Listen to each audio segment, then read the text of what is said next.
Hello guys, in this video I'm going to show you how to use functions in C++. So first of all, why do we really use functions, or what is the need of function in C++? So function is a block of code which executes something, for example. So ideally a function should perform a specific task which is assigned to it. And normally when you write your code, it's made of too many numbers of line, for example thousands and thousands of line. And when the other user tried to read your program, it's becomes really overwhelming to understand the program written by other person. And the function is used to reduce the size of the code, so that it makes your code or your program understandable. So what is the convention generally is, whatever value or whatever code is repeating more than once in your program, just wrap it in the function. So whatever code or whatever piece of code is happening, or you need again and again, wrap it in the function. Now let's see how we can declare a function. So I already told you in the first two videos that this main is also a function, right? But this is a main function, and we can define user defined function. So what we need to do is, you can either go just above this main function and declare your function here. So what you can do is, you can give a function definition. So when you define a function, you need to give first of all the return type. So for example, right now I'm not returning anything, so I give void. Void means I'm not returning anything. Okay, so every function, whatever you make, it returns anything. Like this main, it's returning 0, which is an int.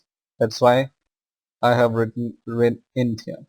So right now I'm making a function which is returning nothing, and then comes the name of the function. So for example, I say my first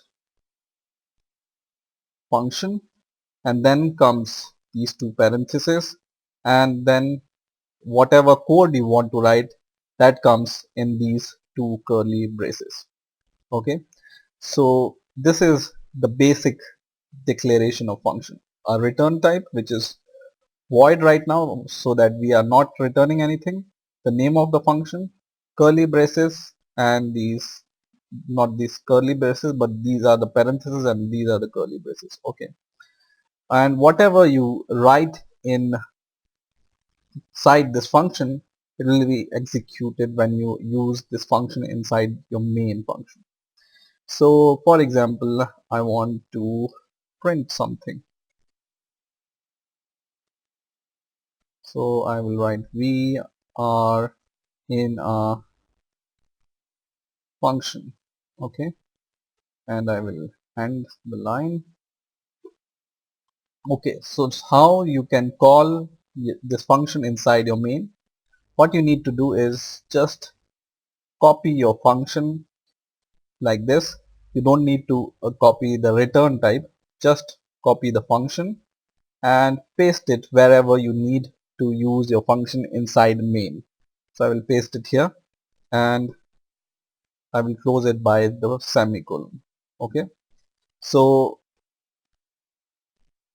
this is how you can call function inside your main. Let me build the program and let me run it, and you can see it's showing we are in a function, and this line is in written in the function, right? And we are calling this function here. So main program just goes here, and it sees that there is a function here, so it goes to the function and it sees this is the code which I need to execute in the function. It prints this and then goes to this line, right?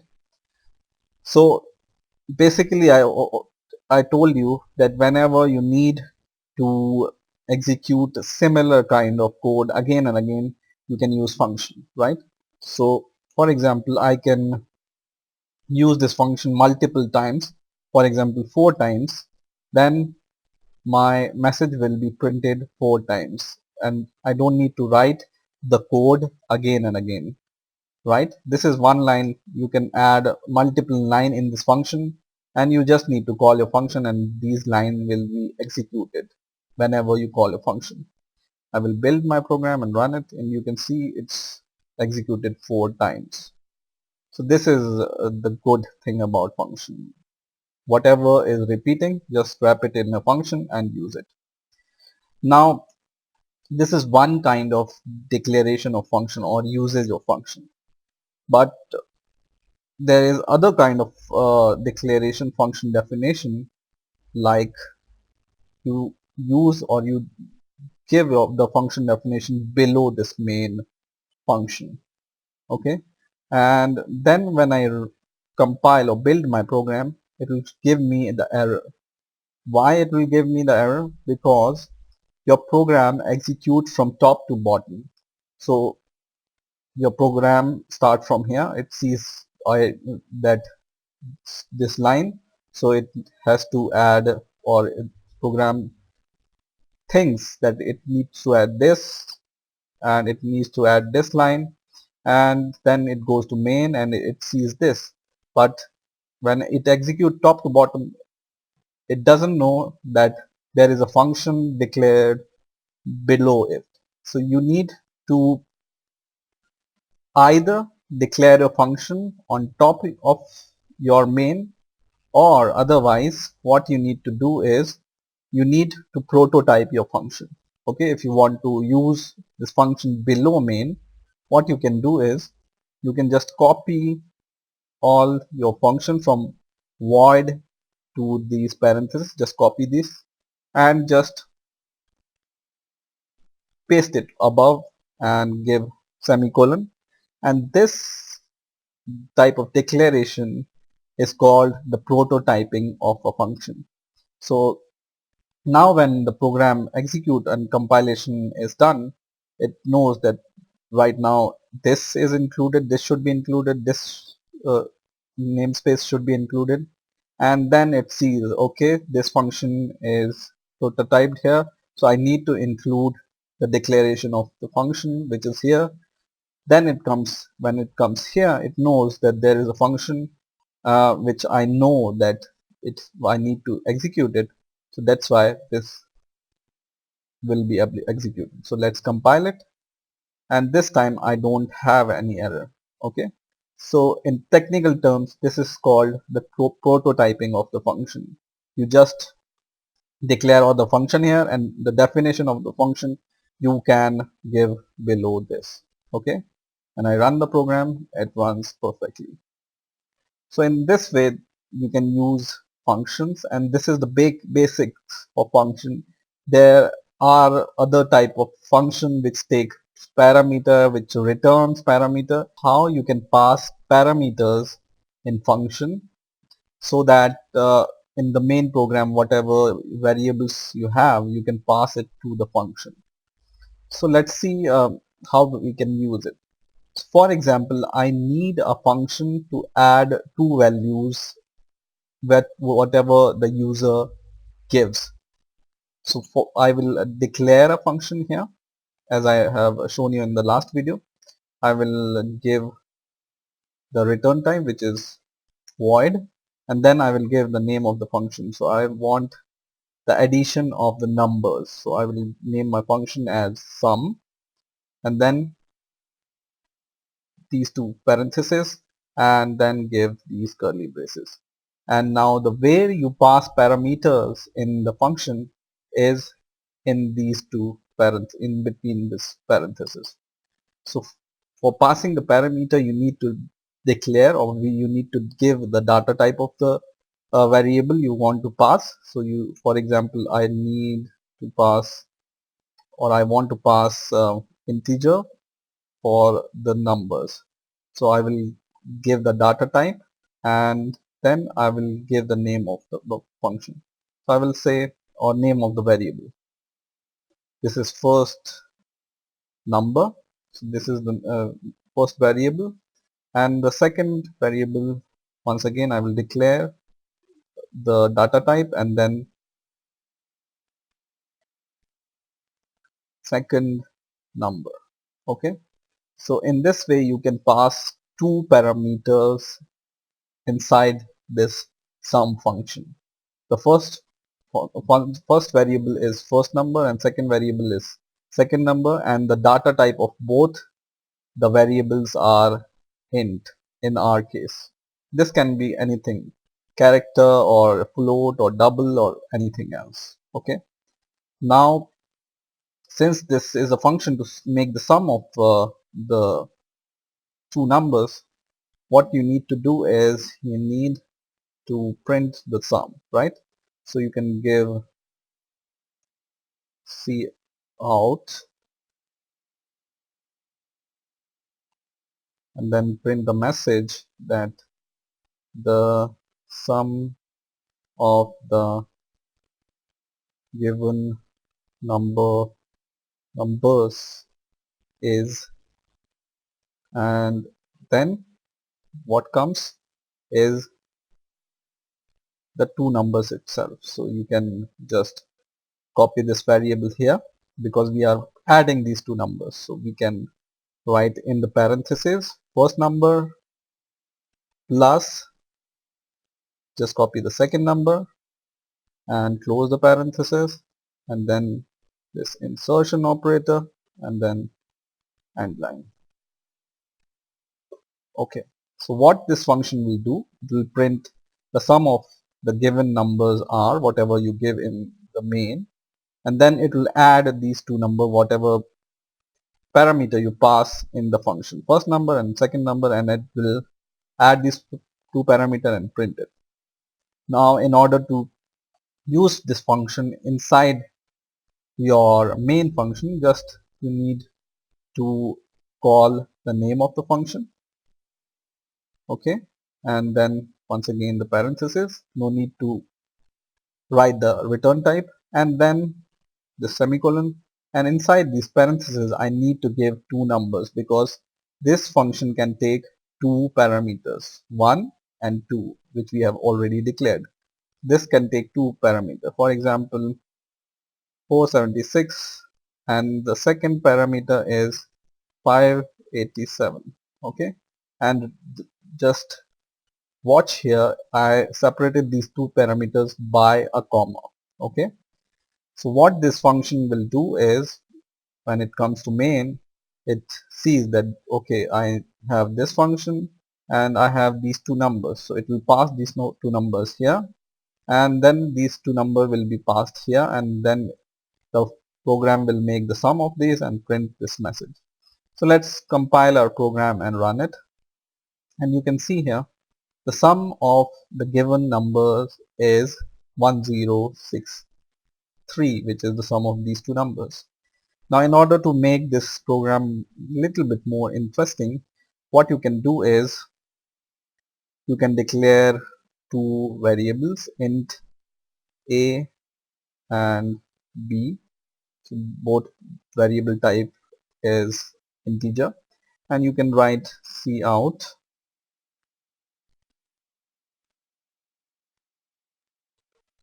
please enter two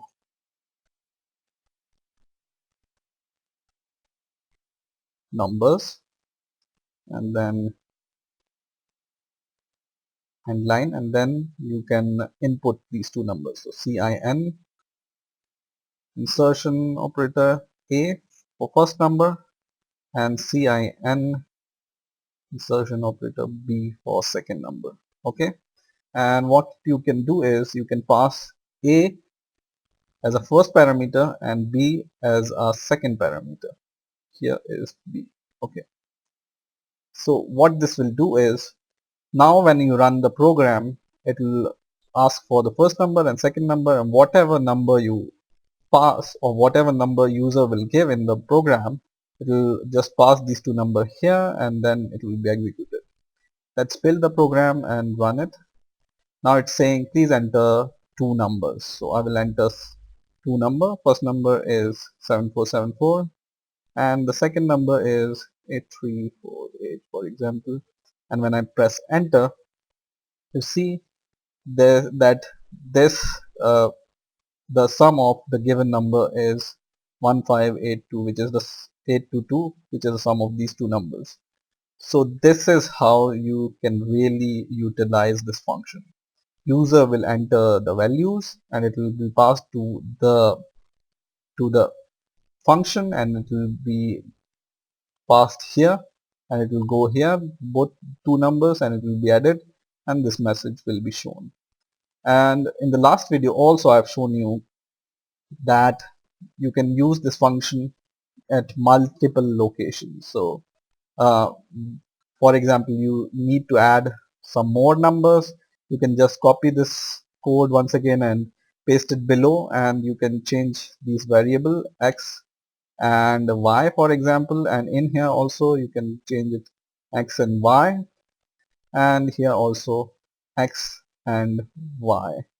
Okay, so it will be executed in the same manner as above. So your function will be executed two times, right?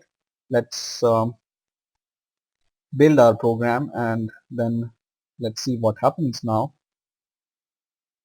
Run the program, enter two numbers, some number I will give for the first time, and once again it asks for giving me two numbers. Once again I will give two numbers and it will execute the same function once again.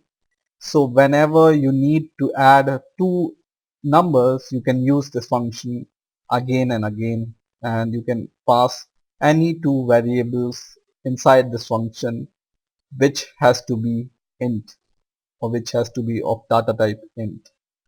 So that's the beauty of function. Whatever you need, whatever code you need to execute again and again, you make it a function and use it again and again. That will save your time, and that will save your space in the code. How to declare and use a function which returns values. So let's get started. You by now you already know how to declare a function. So this time we are going to make the sum of two numbers. So we will make a function which adds two number and returns the sum in the main program. So first of all, we need to decide what we want to return. In the last video, if you noticed, we were returning void, but this time we want to return some value. So this is not void, or this is not null value, but this will be some values. For example, I want to return int this time.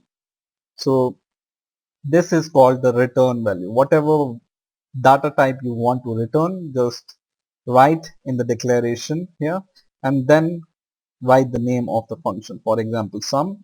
And once again, if you want to pass two parameter, just give the declaration of those two parameters here. So int first number and int second number. Okay, and because we are returning this time int here, we need to return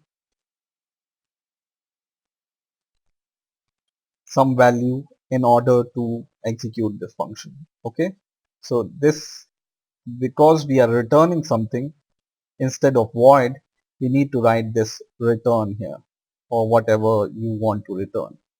So this time what I'm going to do is I will take the sum of these two numbers and I will make the sum and return the value here. So let's see how I can do it. I will declare a third variable called make, or I will say this is my result, which is initialized as 0.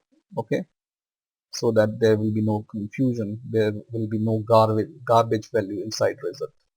Then what I will do is I will write result equal to the first number plus the second number. Okay, so what this is doing, I have declared integer as a result, and I am storing the addition of first parameter and second parameter inside this result. And now what I'm going to do is, because this parameter hold my result, and this function is supposed to get int in return, I will just return this result like this. Okay, so this is the basic definition to return the function. If you want to return int, then you need to declare a function or declare a variable or return only the variable which is of data type int. If you return here some decimal value, it will give you error because this function is expecting integer in return, right? Now let's write, or let's call this function inside your main function. So what I'm going to do is, for example, I want to declare one more variable, for example multiply, for multiply, and then what I'm going to do is I am going to call this function. So I will call this function here and I will pass two parameters, first number and second number. So for example, I pass first integer 253 and second integer 456. And because we are returning some value here, what I can do is I can say, let's initialize this by 2. So my multiply variable is initialized by 2, and I will say main, I will declare one more variable, int main result. Okay, and this main result will contain the result. So what I'm going to do is I will say main result is equal to this multiply variable into, so for multiplication we use asterisk, remember, and then I'm going to take this function and paste it here. So what this function will do is, let me show you first of all the simple way. This will be a little bit complex to understand for the first time. So let me use cout, and I will say the result is, and then I will call this sum function and I pass these two values here, and then I will end line. Okay, so what this will do is, this will call this function, add these two values and return the result in here. So return the result means the sum or the result will be printed here. So for example, I compile this program and run it, it will show me the sum of these two values, right? So what this function is doing, it's taking these two values, making the sum of these two values, and the result it's returning as an int, and it holds the result as an integer. So whenever you call this function, it will return you the sum, right? Now for example, I want to multiply whatever this function is returning to my variable multiply. Okay, so now I can use this. multiply result is equal to multiply into, because this function is returning integer, I can use it as a variable. Okay, so this you can think it as an integer because it's returning integer, which is the sum of these two values, right? So I can multiply it by another integer and I can store the product in the third variable called main result, and I will just copy this, and instead of this I can paste it here. So the main result is now the product of whatever the sum of this and the multiply variable. Now I will just build the program and run it, and now you can see, first of all, it makes the sum of these two numbers, and then it multiplies this number by 2, and then it stores the multiplication in this variable, and we are calling this variable here, so it will show the result in this form. So remember this thing, that whenever you return something, you need to give the returning value same data type whatever you have declared here. If you have declared double here, you need to return double value. Okay, and then whatever the function is returning, you can add this function or multiply this function to the another variable because it's returning something. In our case, it's returning integer. Okay, so that's how you can return value using functions. In the last video, I have shown you how to write a function that returns value. So I have written a function called sum, and it takes two parameters, and then it makes the sum of these two numbers and return the value.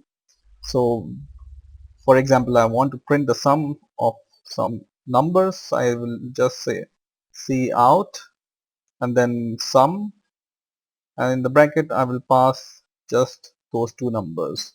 For example, 354 and 654, and when I run the program, it will give me the sum of these two numbers because we are returning the sum as an integer here, and it thinks that the sum is an integer and prints this number.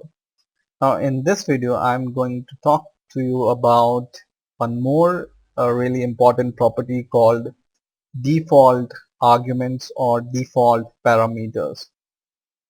So what exactly I mean by default argument or default parameter is, you can initialize your function parameter with some value.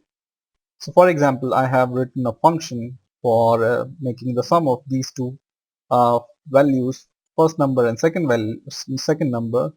I can initialize these parameter by some values. For example, I will initialize this first number is equal to 20 and the second number is equal to 10. So this will be 10. Okay, so this is called default argument declaration. Okay, so what this means is we have initialized our parameter with a default value. So for example, now if you can even call this function like this without passing any parameter, because what happens is when it sees this function here, it goes to this function and it sees that I already have the parameters or the values of these two parameters.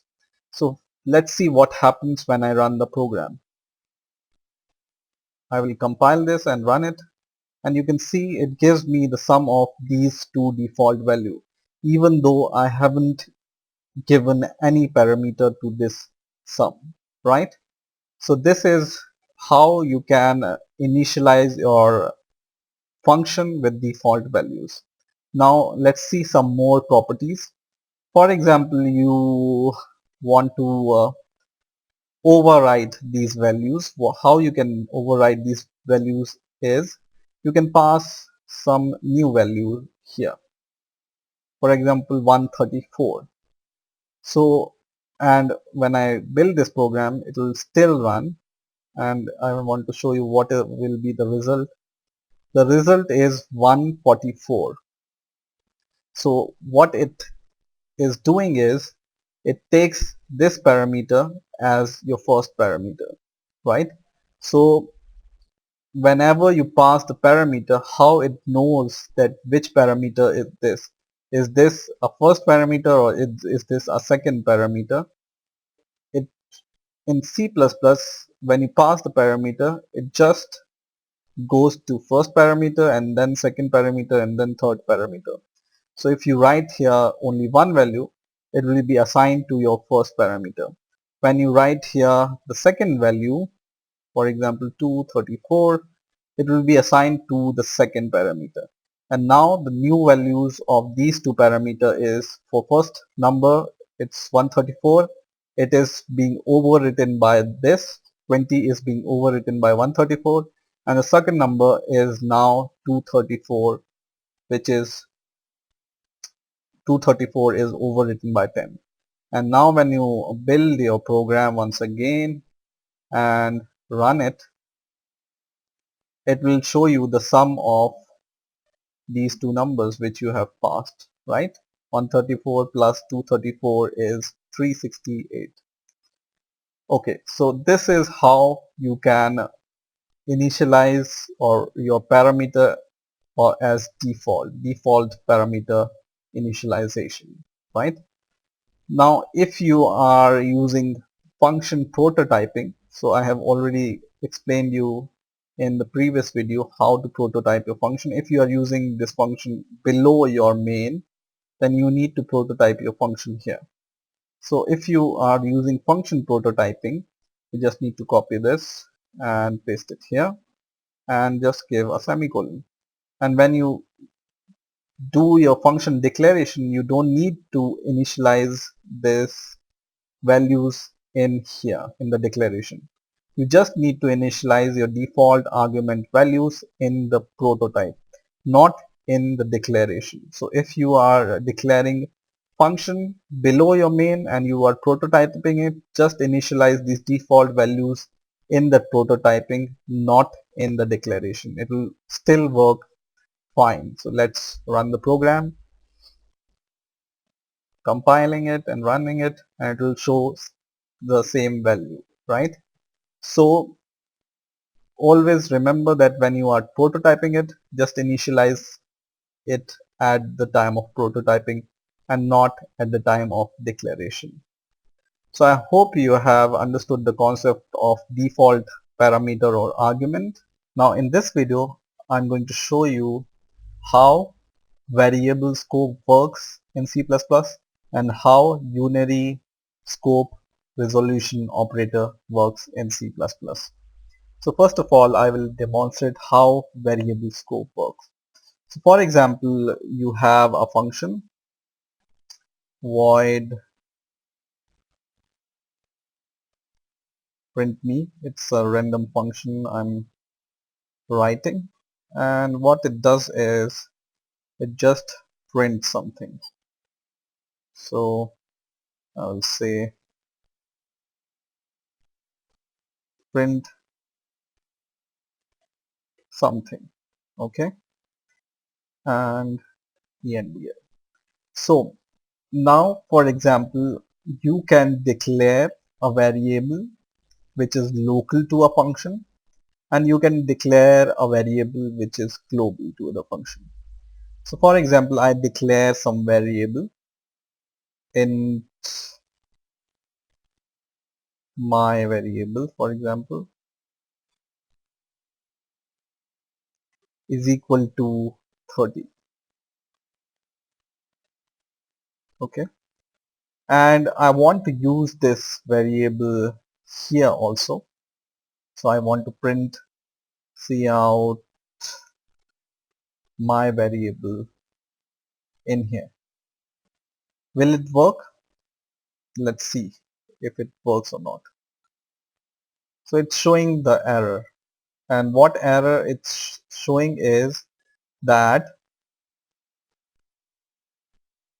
let's see what is the error here. Error is my variable was not declared in this scope. So there is a problem of scope in here. So what is the problem here is whenever you declare a variable inside a function, it's called a local declaration or local scope of that variable. And whenever you declare a function inside, or whenever you declare a variable inside a function, it can be this function or this function, it will be usable inside that function only. Okay, so you cannot use my variable outside this function. So this is called a local scope or local declaration of a variable.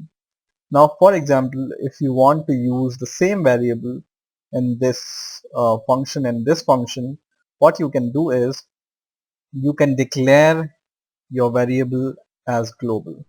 So I will just remove this here and I will declare it as global. Int my variable is equal to 20 is equal to 20. So now what will happen is, because we have declared a variable outside this function and our main function, this is called a global variable, and it is global to this and this. So this function or this variable can be used here also and here also, right? And when I compile my program, this time it will be compiled fine. Okay, so you can declare the variable either as a global variable if you want to use it in your main function and the other functions, then declare your variable as global variable. And if you want to use your variable in the function itself or locally, then you just declare your function inside your function, right? So I hope you have understood this. Now let's talk about unary scope resolution operator. So for example, you have declared a global variable like this, and you also have declared int my variable here also, which you have initialized with 10. Now how your program will know which this which you are printing my variable, it is local variable or a global variable? Let me just remove this function in order to clarify more.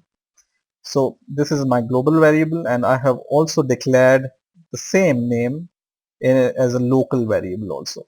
And when I want to print this variable, let's see what happens. I will compile my program and run it, and it shows me the value 10. That means the variable value is 10, and it's using this value as a local value here, right? So whenever you declare variable with the same name, which will be preferred, the local value will be preferred, right? So most recent value you have declared will be preferred in the function. So this is the most recent value or the most inner value or the local value simply. It will be preferred on global value. So this will print 10 here. Now in order to use the global value, for example, you want to use this value, you want to print 20 and not 10, how you can print it? So in order to print this global value, you need to use this unary scope resolution operator. And what is this unary scope resolution operator?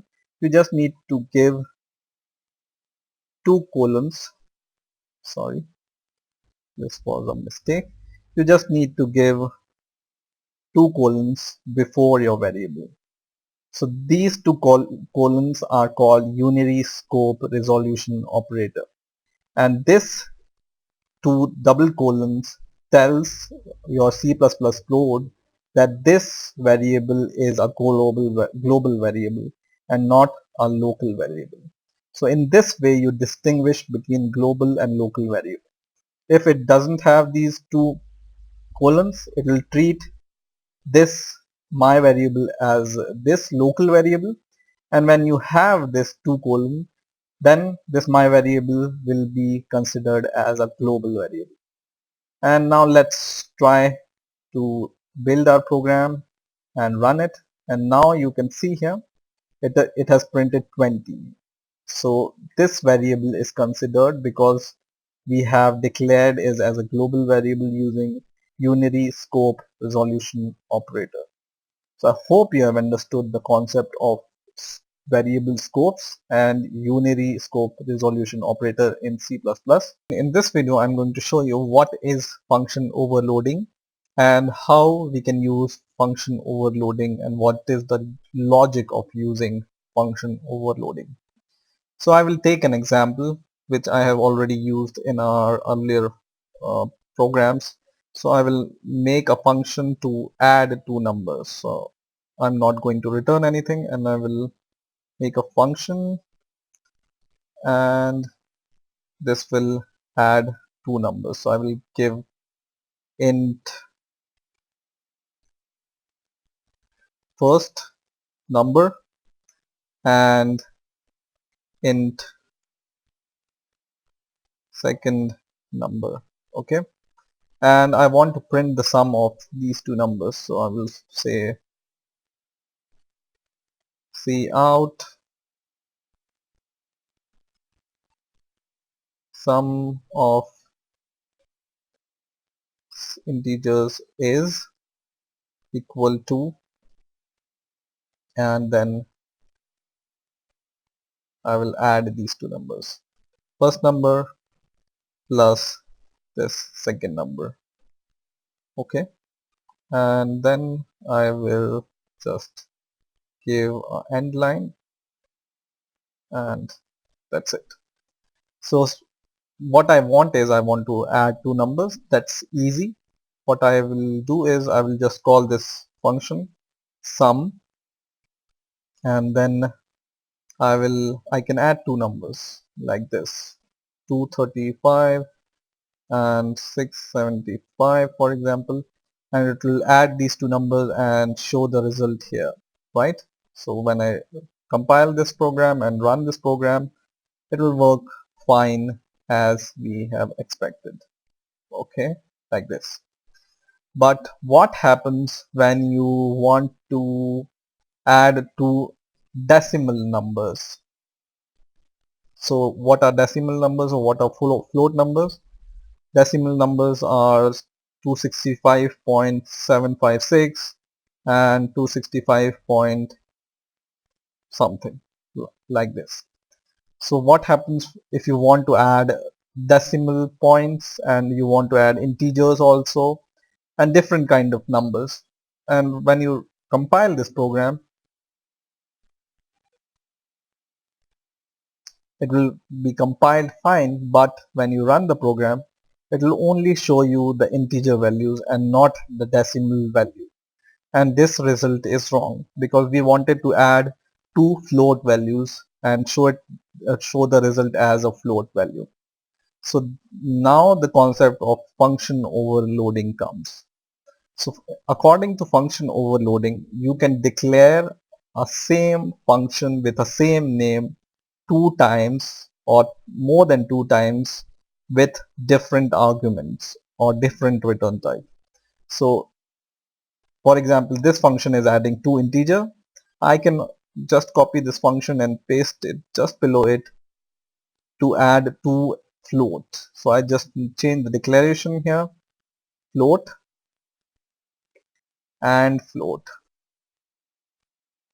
Okay, and now when I run the program, I will compile it. It's showing the error because now the program doesn't know which function you are using. Is it initialized by this integer or is it initialized by the float value? So what you can do is you can declare two floats variables. So I will declare float a is equal to and float b is equal to colon, and I will just pass these two values here. A is equal to 265.75 and b is equal to 675.76, and I will pass a and b as an argument. So now we have implicitly specified that this a and b is a float value. So then your program knows that, okay, I have been there are two parameters which are float inside my uh, which are passed as a parameter in me. So I will go to these function and see which parameter can take float, and you can see these parameter can take float. So then this program or this function will be executed, right? So I will say here float. The sum of float is this plus this. Now for example, once again I will declare to int x is equal to some integer and y is equal to some other integer, and once again I will call sum x comma y. So these two functions, this time the function which takes the integer will be executed, and when you use integers as a parameter, and when you use float as a parameter, this second function will be used. Okay, so now I will build my program and I will run it, and now you can see both result.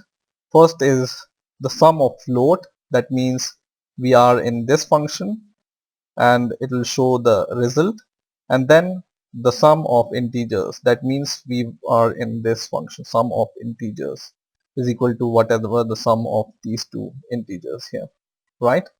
So this is how you can use function overloading. You can declare a function with the same name more than two times or more than once, and you can pass different kind of parameter inside this function, or you can return different kind of parameter from this function. And whenever you pass float inside this, it will work as this function, and whenever you pass integers, it will know that you have passed integers, so it will use this function. So in this way you can declare multiple function with the same name to use them differently. In this video I'm going to show you how you can use data structure or simply structures in C++. So first of all, why we need to use structures in C++. So in the earlier videos I have shown you you can define a variable in C++ like this: int and the name of the variable and this semicolon, or char and the name of the variable and the semicolon. So this int and char are the predefined data type which is provided by C++ to us. So we haven't defined these int or this char. Now suppose you want to define your own data type, you can use structure to define your own data types. So let me give you an example. Now for example, you want to define a structure for a book. A book can contain name, book name, book author, or book ID, and you want to use these name, author and ID as a data type, or book as a data type. Then how you can define a structure for the book? So the basic syntax of the structure is you just write struct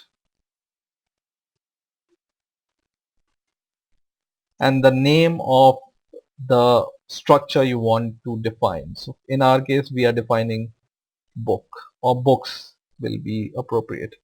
and then just give the semicolon and this colon to complete the structure. Now this is the basic definition of structure. And now inside structure you can define the traits of the book. For example, book has some name, book can be written by some author, and book has some ID. So you can define it like this: char name of array 50. Array can contain 50 character, for example. Char of author, which also can contain 50 character. And for example, int, you define the book ID like this. So now you have defined a new data type called book, and now you can use this data type in order to call these members of your structure. So how you can call this structure from in your main, you just need to once again use the keyword struct and the name of your structure, which is book, and then you need to give the name of the variable you want to give to your book data type. So for example, I will define book1 as a variable name, and now for example I want to assign the value to my book1 variable, which is of kind book, or the data type of book1 variable is books, right?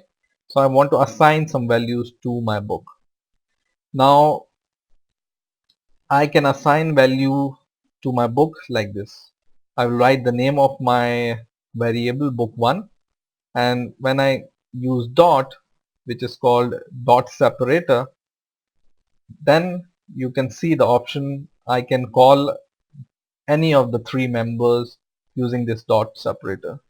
For example, first of all I will call this name, and then I can give equal to and give the name of the author.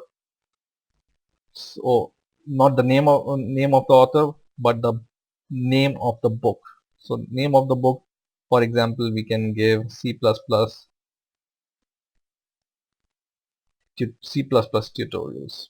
Okay, but one more thing I want to show you, that this type of assignment to the character array is not very efficient. In order to copy a string inside a character array efficiently, there is other way of copying this array inside your character array. So what you can do is you can use the keyword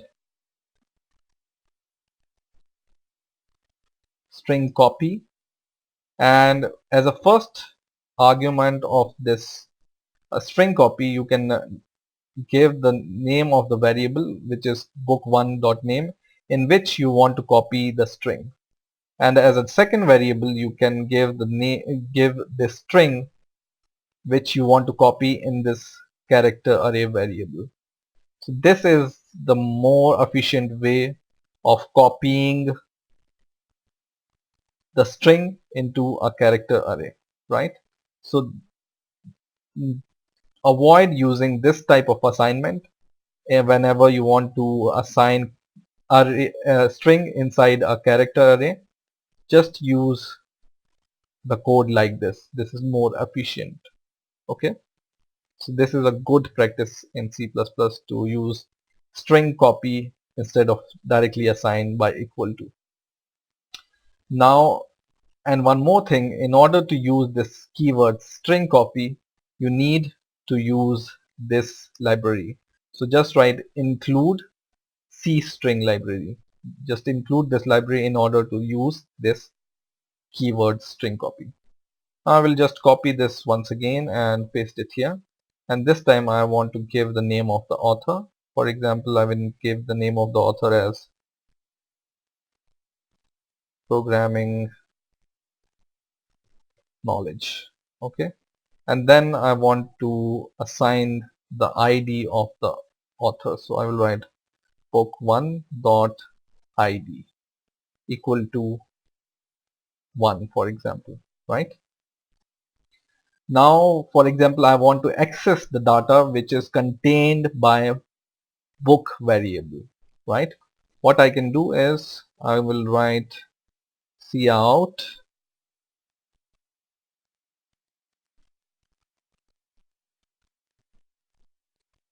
book one name,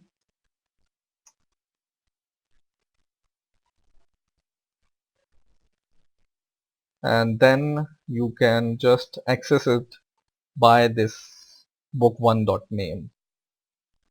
Okay, copy it and paste it here and just give the regular end line, right? I'm going to just copy this 2 more times and I will say book1 author, and here also author, and book1 ID, and here also ID. Now when I compile the program, hopefully it will compile successfully. Yes, it compiles with 0 error and 0 warning. Now when I run the program, this will show whatever I assigned to my book data type. You can see you can access this content in this book variable by book1 dot name, book1 dot author, and book1 dot ID. So in this way, structures allow you to define your own data type. In our case, we have defined the data type book, and this data type book has the trait name, author, and ID, right? And then using this data type, we have defined a variable, like we define it like this. So we have the data type. The data type in our case is book, and the name in our case is book1, right? And then we can assign values to our variables like this and like this. And when we want to access the values inside the variable, you can just access it like this, book1 dot whatever value you want to access. So you want to access book1's name, then you can write book1 name, book1 author, and book1 ID. Okay, so in this way you can access the structure's content, and you can define more books like book 2, book 3, and you can assign values, and you can access the content inside this books. So in this way you can define your own data type using struct. And by the way, you can also use functions inside the structure. This is a little bit high level programming, so for basic it's okay to use just the default data types. Now in this video I'm going to show you how you can use structure as an argument to the function. So in normal program we are able to pass some argument like int or characters or double or float values, and I have already told you in the last video that structure is a user defined data type like int, like char. These char and int are the C++ data type, and this book, for example, which you have defined in the last video, is a user defined data type which we have created. Now in order to use this structure book inside a function as an argument, you need to pass it like a structure. So let's see how we can use this structure as an argument inside a function. Now in order, if you don't know what this code is, just see the last video. I'm using the code from the last video in this video also. Okay, and in the last video we had defined the structure, and I have shown you how you can use it. Now for example, we want to define a function to print the content of the book. Okay, so I will define a function called void print book, and I will just give this, and I will give this not this but this parenthesis here. Now in order to pass your book structure in the function as an argument, what you need to do is, once again, you need to go here in the parenthesis and you need to call this keyword called struct, and then you need to call the data type or the structure name, which is book in our case, right? And then just give any name to your book structure. So I will name it as book itself. And then what this book is doing is, this book I will use to print the name or name contained by this book variable. So I will just copy it and paste it here. As you remember how we can call the content of the book by its members. So book, this is the variable name, dot what is the member name of this book structure, book name, author and ID. Okay, so I will just use this book in order to print the book name, book author and book ID. Now this is just simply you need to pass in order to call this book variable inside this inside this function as a parameter or argument, right? Now in order to call this print function, what you need to do is just copy this function name, paste it here, and as a normal variable, uh, how you pass your normal variable inside this function, like this, right?